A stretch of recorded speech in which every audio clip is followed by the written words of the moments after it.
আসসালামু আলাইকুম এভরিওয়ান। আজকে ফিশ অ্যান্ড চিপসের ফিশটা রেডি করে দেখাচ্ছি। এটা রেডি করা খুবই সোজা। প্রথমে আমি নিয়ে নিচ্ছি 1 কাপ আটা, তার সাথে অ্যাড করে দিচ্ছি 1 cup cornflour, salt, black paper.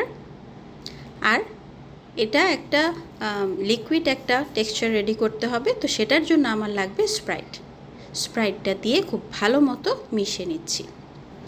Just দেখেন লিকুইড ফর্মটা এই জাস্ট এরকম একটা কনসিস্টেন্সি আসতে হবে। আর এটা আমি ফ্রিজে রেখে দেবো জাস্ট 10 মিনিটের জন্য। আর সাইডে ফিশটা রেডি করে নেই। ফিশটাকে আমি মাঝখান থেকে কেটে নিয়েছি, মানে আমার ভাজার সুবিধার জন্য।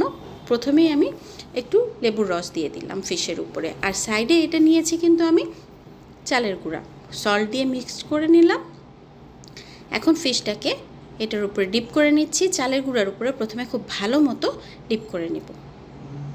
ডিপ করা হয়ে গেলে আমি যে লিকুইডটা রেডি করে রেখেছিলাম এটার উপরে খুব ভালো মতো ডিপ করে নিয়ে একদম ডুবন্ত তেলে, তেল অনেক লাগবে এটা ভাজতে, তেলের মধ্যে আস্তে করে ছেড়ে দেব।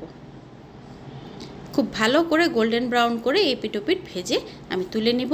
খুব বেশি হাই ফ্লেমে না রাখলেই ভালো হয়, আস্তে আস্তে করে খুব ভালো মতো ভেজে নিতে হবে।